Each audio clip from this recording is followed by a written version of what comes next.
Hello बच्चों, हाय हाय नमस्ते, कैसे हैं आप सब? बहुत बढ़िया। तो आज हम देखने वाले हैं നിങ്ങളെ പ്ലസ് 2 മൂന്നാമത്തെ യൂണിറ്റിലെ നാലാമത്തെ ചാപ്റ്റർ ആയിട്ടുള്ള ഹൈക്കു ആണ്. ഡോക്ടർ ഭഗവത് ശരൺ അഗ്രവാൾ ജി की जो ഹൈക്കു നമ്മൾ പഠിക്കാൻ പോവാണ്. ഹൈക്കു വളരെ വ്യക്തമായിട്ട് വളരെ ഈസി ആയിട്ട് നമുക്ക് പഠിക്കാം. ഹൈക്കു എന്ന് പറയുന്നത് ജാപ്പനീസ് കവിതാ രൂപമാണ്. ഹൈക്കു എന്ന് പറയുന്നത് ഇന്ന് വിശ്വത്തിൽ ലോകം മുഴുവൻ പ്രസിദ്ധമായിട്ടുള്ള വളരെ ചെറിയ രൂപത്തിലിരുന്ന ഒരു കവിതയുടെ ഫോമാണ്.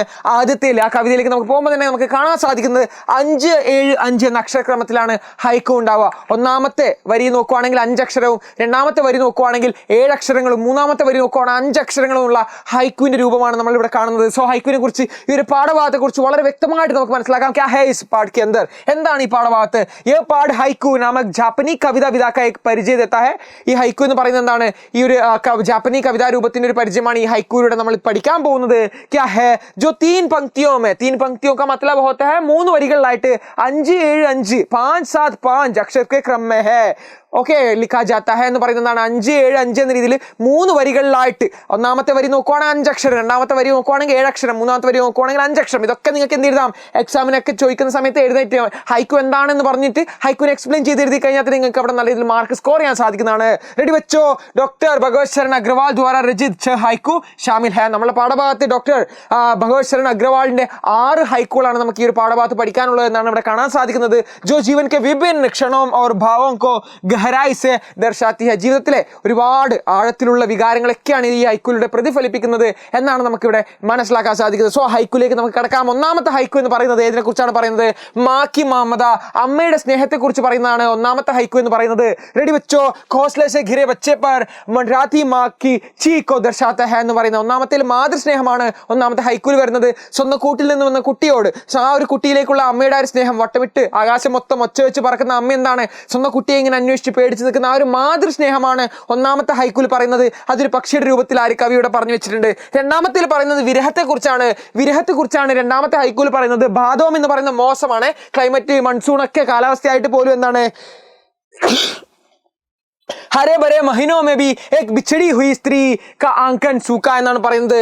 നല്ല വർഷകാലമായിട്ട് പോലും പുറത്ത് നല്ല ക്ലൈമറ്റ് എന്നാണ്, വളരെ വർഷകാലമാണ്, മൺസൂൺ ആണ്. മറിച്ച് സ്വന്തം പ്രണയിനിയെ വേർപിട്ട് നിൽക്കുന്ന ആ ഒരു സ്ത്രീയെ സംബന്ധിച്ച് സ്വന്തം അകത്ത് എന്താണ് ഒരു വേനലാണ്, ചുട്ടുപൊള്ളുന്ന ഒരു വേനലാണ് തൻ്റെ ഉള്ളിലെന്ന് പറയുന്നത്. ഒരു വിരണിയുടെ ആ ഒരു വേദനയെ കുറിച്ചാണ് രണ്ടാമത്തെ ഹൈക്കുവിൽ നമ്മളിവിടെ പറയുന്നത്. റെഡി വെച്ചോ? മൂന്നാമത്തെ ഹൈക്കു നോക്കുവാണെങ്കിൽ എന്താണ്? വാർദ്ധക്യത്തെ കുറിച്ചാണ് മൂന്നാമത്തെ ഹൈക്കു പറയുന്നത്. ബൂഡാപ്പ, വാർദ്ധക്യത്തെ കുറിച്ചാണ് മൂന്നാമത്തെ ഹൈക്കു പറയുന്നത്.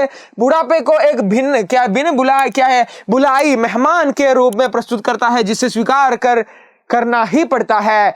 മൂന്നാമത്തെ ഹൈക്കുൽ ബൂഡാപ്പ, വാർദ്ധക്യത്തെ കുറിച്ചാണ് പറയുന്നത്. ഒരു അതിഥി പോലെയാണ് വാർദ്ധക്യം എന്ന് നമ്മുടെ ജീവിതത്തിലേക്ക് കടന്നു വരുന്നത്. കാരണം അത് വിളിക്കാതെ വരുന്ന ഒരു അതിഥിയാണ് വാർദ്ധക്യം എന്നാണ് ഇവിടെ പറയുന്നത്. കാരണം നമ്മുടെ ജീവിതത്തിലൊന്നും അഹങ്കാരം കളിച്ചിട്ട് കാര്യമില്ല. വാർദ്ധക്യം എന്നൊരു കാര്യത്തിലേക്ക് നമ്മൾ പോകും. ഇതിനൊക്കെ വളരെ തീക്ഷ്ണമായിട്ട് പറയുന്നതാണ് ഈ മൂന്നാമത്തെ ഹൈക്കു, വാർദ്ധക്യത്തെ കുറിച്ച് പറയുന്ന മൂന്നാമത്തെ ഹൈക്കു. നാലാമത്തെ ഹൈക്കു എന്ന് പറയുന്നത് കർഷകരെ കുറിച്ചാണ്. നാലാമത്തെ ഹൈക്കു പറയുന്നത് വർഷ കോ ധന്യ कहता है क्योंकि किसान खेतों में अनाज नहीं मानो कविताएं भो रहे हैं. भोര മത്ലബ് ആ ഒരു വിളവെടുപ്പ് എന്ന രീതിയിൽ പറയുന്ന വിതക്കുക എന്ന് പറയുന്നതിന്റെ കാര്യം എന്താണ് ക്യാ ബോൾ സക്താ ഹൈ ഇസ്കെ അന്തർ? നമ്മൾ പറയുന്നത് കർഷകനെ കുറിച്ചാണ് ഇവിടെ പറയുന്നത്. കർഷകൻ കവിത ഉണ്ടാക്കുന്ന പോലെ കർഷകൻ തന്നെ വിളവെടുക്കുന്നതിനെ കുറിച്ചാണ് കവിയുടെ സൂചിപ്പിക്കുന്നത്. കൃഷിക്കാരുടെ മഹത്വത്തെ കുറിച്ചാണ് നാലാമത്തെ ഹൈക്കുൽ നമ്മൾ പഠിക്കുന്നത്. ഇനി അഞ്ചാമത്തെ ഹൈക്കു പഠിക്കുകയാണെങ്കിൽ നമ്മൾ എന്താണ്? ബാഗ് മേ ഫൂൽ ഖിൽനെ പർ കിസി പ്രിയ കി യാദ് ആനെ കി ബാത് കർത്താ ഹൈ. എന്തോ ഒരു പൂന്തോട്ടത്തിൽ ഒരു പൂ വിരിയുമ്പോഴേ എന്താണ് സ്വന്തം പ്രണയത്തെ കുറിച്ചാണ് അദ്ദേഹത്തിന് ഓർമ്മ വരുന്ന പറഞ്ഞ ഹൈക്കു ആണ്. സോ അഞ്ചാമത്തെ ഹൈക്കും പ്രണയത്തെ കുറിച്ചാണ് പറയുന്നത്. ശരി വെച്ചോ?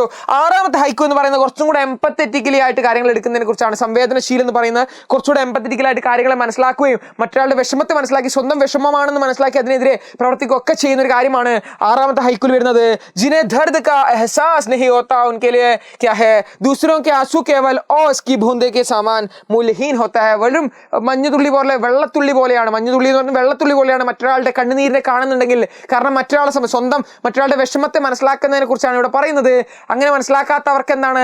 അയാളുടെ കണ്ണുനീര് പോലും ഒരു വെള്ളത്തുള്ളി പോലെയാണ് തോന്നുക എന്ന് പറയുന്ന ഒരു ആറാമത്തെ ഹൈക്കുൽ എന്താണ്? ഒരു എംപത്തറ്റിക്കലായിട്ട് എങ്ങനെയാണ് എംപത്തി എന്നൊരു കാര്യത്തിലൂടെ മറ്റൊരാളുടെ വിഷമത്തെ മനസ്സിലാക്കി സഹായപൂർണ്ണമായിട്ട് അവർക്ക് സഹായിക്കണം എന്നൊക്കെ പറയുന്ന ആറാമത്തെ ഹൈക്കു ആണിത്. വളരെ വ്യക്തമായിട്ട് നമ്മൾ 6 ഹൈക്കുനി മനസ്സിലാക്കിയിട്ടുണ്ട്. ഈ ഒരു ഹൈക്കുവിന്റെ മലയാളം നിങ്ങൾക്ക് ആവശ്യമുണ്ടെങ്കിൽ മേരെ പാസ് ഹൈ, इसकी മലയാളം മേരെ പാസ് ഹൈ. ഈ ഹൈക്കു ജിമൻ സാർ ജൂപ്പെടുന്ന ഇൻസ്റ്റാഗ്രാമിൽ നിങ്ങൾ മെസ്സേജ് ഇട്ട് കഴിഞ്ഞാൽ നിങ്ങൾക്ക് ഇതിന്റെ ഹൈക്കു എന്ന് ജസ്റ്റ് ഹൈക്കു എന്നിട്ട് കഴിഞ്ഞാൽ മാത്രം മതി. ആപ്കോ ക്യാ ഹൈ ഇസ്കാ നോട്ട് മിലേഗാ. നിങ്ങൾക്ക് ഈ ഒരു നോട്ട് കംപ്ലീറ്റ് ആയിട്ട് കിട്ടുന്നതായിരിക്കും. സോ ബച്ചോ സിർഫ് ഇത്ര കഹന ഹൈ, ഇത്ര മാത്രമേ എനിക്ക് പറയാനുള്ളൂ. ഓരോ ഹൈക്കു എന്ന് പറയുന്നത് ജീവിതത്തിൽ വളരെ വലിയ മൂല്യങ്ങളൊക്കെ മുന്നോട്ട് വെക്കുന്നതാണ്. ഹൈക്കു എന്ന് പറയുന്നത് നമ്മുടെ ജീവിതത്തിലെ വളരെ വലിയ വലിയ വികാരങ്ങളൊക്കെ എന്തൊക്കെയാണ് പ്രതിഫലിപ്പിക്കുന്നതൊക്കെയാണ് ഈ ഹൈക്കു എന്ന് പറയുന്നത്. സോ ബച്ചോ ആപ്കോ സിർഫ് ഇത്ര സമജ്നായി, നിങ്ങൾ ഇത്ര മാത്രം മനസ്സിലാക്കിയാൽ മതി. ഓരോ ഹൈക്കു എന്താണ് സമൂഹത്തിൽ മുന്നോട്ട് വെക്കുന്ന ചെറിയ വരികളിൽ മുന്നോട്ട് വെക്കുന്ന ആശയങ്ങളൊക്കെ വളരെ വലുതാണ്. അതുപോലെ തന്നെ ജീവിതത്തിൽ ഒരുപാട് ആ ദർശനങ്ങളെ നമ്മൾ എന്താണ് ഇംപ്ലിമെന്റ് ചെയ്യേണ്ട കാര്യങ്ങളൊക്കെയാണ് ഈ ഹൈക്കൂലൂടെ മുന്നോട്ട് വെക്കുന്നത്. तो बच्चों अच्छे से पढ़ लो. ഇത് കംപ്ലീറ്റ് ആയിട്ട് നമ്മൾ ഹൈക്കൂനെ മനസ്സിലാക്കി എക്സാമിന് ചോദിക്കുന്നതിന് എന്നാണ് ഹൈക്കൂന്റെ ഒരു ഡിസ്ക്രിപ്റ്റീവ് ആയിട്ട് ചോദിച്ചാൽ പോലും നമ്മൾ എന്ത് ചെയ്ത് അതിൻ്റെ എക്സ്പ്ലനേഷൻ ചെയ്ത് കഴിഞ്ഞാൽ നിങ്ങൾക്ക് സൂപ്പറായിട്ട് മാർക്ക് സ്കോർ ചെയ്യാൻ സാധിക്കുന്നതാണ്. ഈ 6 ഹൈക്കും വളരെ വ്യക്തമായി മനസ്സിലായെന്ന് വിചാരിക്കുന്നു. കമന്റ് बॉक्स में अपना जलवा दिखाओ, फायर डाल दो. ठीक है बच्चों, मिलते हैं अगली वीडियो में. तब तक के लिए धन्यवाद. जय हिंद.